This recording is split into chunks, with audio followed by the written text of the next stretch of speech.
Hi everyone, this is KJ Vlogs, a Filipino actor based here in Saudi Arabia, and welcome back to my channel. For today's video, we will gonna talk about the video of Barbie Fortesa and Kim Jisoo. Hindi ako bothered. Basta ako magto-Turkish coffee ako for today's video. Charit. Ay, bakit dalawa yung paso?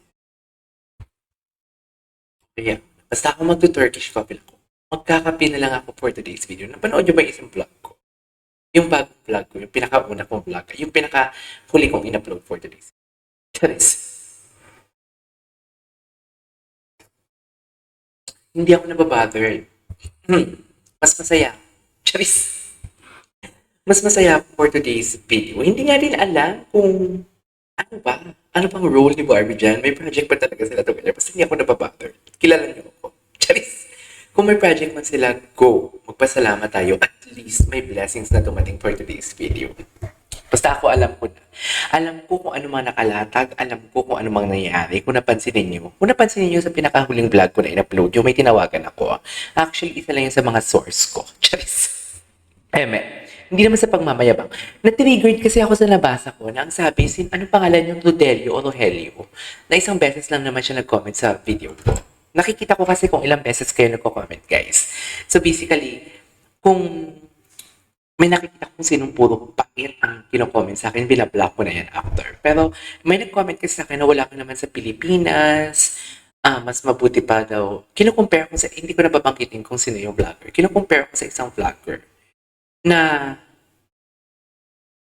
I really don't know kung may source siya or whatnot kasi hindi ko naman na-check yung vlogger na yun. Pero wala naman akong against sa kanya kung kino-compare ko dun. Pero siya ito sasabihan, parang pinamumukha sa akin na fake news peddler ako. Yan talaga hindi ko matanggap. Sa totoo lang. Natalo na nga kami dun sa election natalo ng kabutihan sa kasamaan. Hindi naman kasamaan. Natalo kami 15 million na pinapaglaban ang totoo na nakikita naman natin ngayon kung ano nangyayari sa Pilipinas. Charis. Kaya ayoko talaga ng fake news peddler kasi ang dami talagang nabubulag ng fake news peddler. And ayoko talaga na ipamukha sa akin or sasabihan ako na binubulag ko ang mga subscribers ko. Kaya na-triggered ako. Tinawagan ko si source number 1. Charis. Tawagan na lang natin siya. Si source number 1. Kung napansin niyo, ang haba ng usapan namin, umabot kami ng ilang minutes kami kagabi. Basta matagal kaming nag-usap from 6:17 p.m. 11:17 sa Pilipinas hanggang 11:30. So basically, mga 13 minutes kami nag-usap kagabi. Pero binilisan ko lang, tsaka iniba ko yung process kasi sobrang halata. Tapos makikita ko yung block, tinakpan ko yung calls kasi kita pala. Kita pala sa camera, dear. So anyways, tinawagan ko siya. Kung napansin niyo, hindi ako nagtanong about sa status ng Barda. Kasi sasabihin niya na naman, paulit-ulit ka, di ba nagtanong ka na niyan sa akin before, sinabi ko na kung anong status. Diba? Ganun yun Kung napansin niyo, about sa project lang yung clear ko. Confirm na may project si David na hindi kasama si Barbie. May ginagawa silang project ngayon. Pero may project si Barbie and David is 2025. Yung about sa ito naman, yung about sa ito, wala tong confirmation Wala tong confirmation kung may project si Barbie together sa ibang leading man or kay Kim Jisoo. Should I say, I really don't know. Kasi yun din yung sabi ng source ko. Hindi niya alam. Pero ang alam niya, confirm na may project si David na wala si Barbie. And confirm na may project si David Barbie. So ngayon, hindi ko naman dito, magre-reaction tayo dito kasi ang dami nagtatag sa akin, nagawa ng reaction video.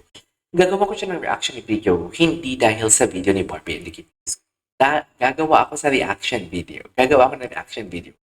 Doon sa pag-alma ni David Licao. Doon ako masaya. Although sabihin man natin na hindi seryoso si David sa comment niya na parang huwag kang papayag, yung pag-alma niya na parang nagsaselo siya. Sabihin natin parang hindi.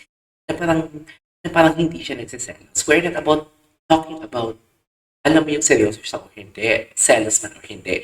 Doon tayo mag-focus sa nag-alma. Bakit ka aalma for today's video? bakit ka aalma? Sabihin na natin, oo, mag-love team kayo. Pero di ba dapat masaya ka? Pero di ba dapat masaya ka? Kasi yung isang ka-love team mo, may project, at ikaw may project din. Pero bakit ka aalma? Bakit ka aalma? Hindi yun about sa fan service, hindi yun about sa dahil ako yung ka-love team mo, kaya umaalma ako. Hindi eh. Umpisa tayo. Dapat kasi mag-analyze tayo. Una sa posting, right after, ito po ulit-ulit ko talaga ito sinasabi, right after na mag-break si Barbie, doon siya na timeline yung titingnan natin. Yung reactions yung titingnan natin. Doon ako masaya.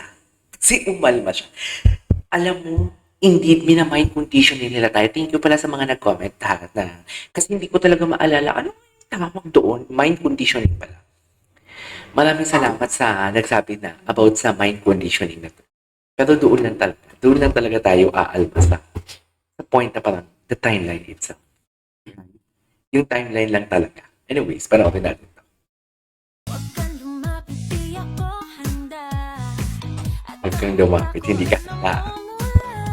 Go mo yan. Basta may project ka, God bless you. Ganun lang yan. Yung timeline kasi talaga yung titingnan natin. The breakup, the postings, tas nabutan sa postings. Yung hina-hide yung reaction sa Instagram. And right after hiding the reactions, nagparamdam si Barbie. Nakita ang like ni Barbie, nakita ang reaction ni Barbie. Now nag-react si TV. Nagsasagutan sila, dear. Dear, nagsasagutan sila. Mas i-analyze na lang talaga natin. Nagsasagutan sila. Sobra.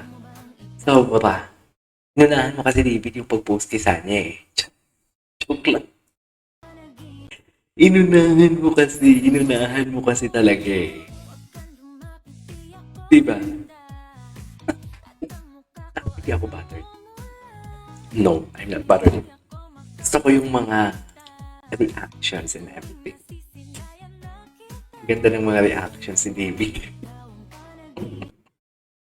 Ang ganda ng mga reactions ni David, I swear. Basta huwag tayo magpadala sa kung ano ba natin namang. It's just like minamind condition nila tayo pero with a little bit of distraction. Kasi kung may project naman sila together and kung hindi nila tayo minamind conditioning, they won't bother at all. Right? They won't bother na parang mag-react si David kay Barbie and mag-react si Barbie kay David. Hindi yan sila gaganyan. Magugulat na lang talaga tayo. Magugulat na lang talaga tayo. Revenge to revenge. Revenge to revenge. Bakit magre-revenge kung hindi nagsiselos? So, nagsiselos si Barbie. Ganun ba yun? Ganun ba yun? Mind conditioning is real.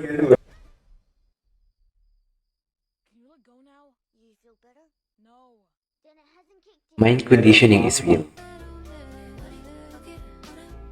Mind conditioning is real.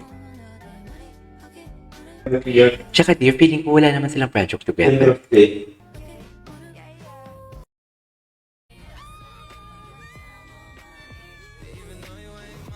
Asan yung reaction ni David? Ipakita mo yung reaction ni David. Ipakita mo yung reaction ni David. Inunahan mo kasi David eh. Yeah. Kasi kung may project sila together, habang hindi pa nila ina-announce, dapat walang ganito. Walang ganito. Walang ganito talaga. I know how showbiz works. Literally. Asan na yung reaction? Walang reaction si David. Hindi natin makikita ang post ni David. Basta nag-react si David. Nakita ko talaga nag-react si David. Wait. Asan na ba yun? Ang cute ni David, ang pucha. Ang cute ni David, literal. Yeah. Literal, ang cute ni David. Seryoso. Asa na ba? Wala ba? Walang reaction eh. Walang reaction talaga. Hindi natin makita. Ay, ito, tingnan natin to. Inunahan mo kasi David eh. Inunahan mo kasi talaga eh.